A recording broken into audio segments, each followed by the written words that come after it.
ಒಂದು ದೊಡ್ಡ ಪಂಗಡ ತಮ್ಮ ಮಕ್ಕಳ ಕೈಯಲ್ಲಿ ಪೆನ್ನು, ಪುಸ್ತಕ, ಕಂಪ್ಯೂಟರ್, ದೊಡ್ಡ ಹುದ್ದೆಯ ಕನಸು ಕಾಣುತ್ತಿದ್ದರೆ, ಇನ್ನೊಂದೆಡೆ ಅದ್ಯಾವ ಭವಿಷ್ಯದ ಚಿಂತೆ ಇಲ್ಲದೆ ದೈನಂದಿನ ಹೊಟ್ಟೆಪಾಡಿಗೆ ಕಸರತ್ತು ನಡೆಸುವ ಪಂಗಡ ಹೊಂದಿದೆ.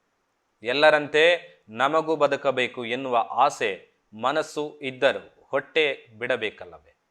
ಅವರು ಮನರಂಜನೆ ನೀಡುತ್ತಿರುವುದಾದರೂ ಮನೋರಂಜನೆಯೋ ಮನಕಲಕುವುದೋ ಅವರವರ ಮನಸ್ಥಿತಿಗೆ ಬಿಟ್ಟದ್ದು. ಅಂತಹದ್ದೊಂದು ವಿಡಿಯೋ ಇಂದಿನ ವೈರಲ್ ಸೆಗ್ಮೆಂಟ್ನಲ್ಲಿ.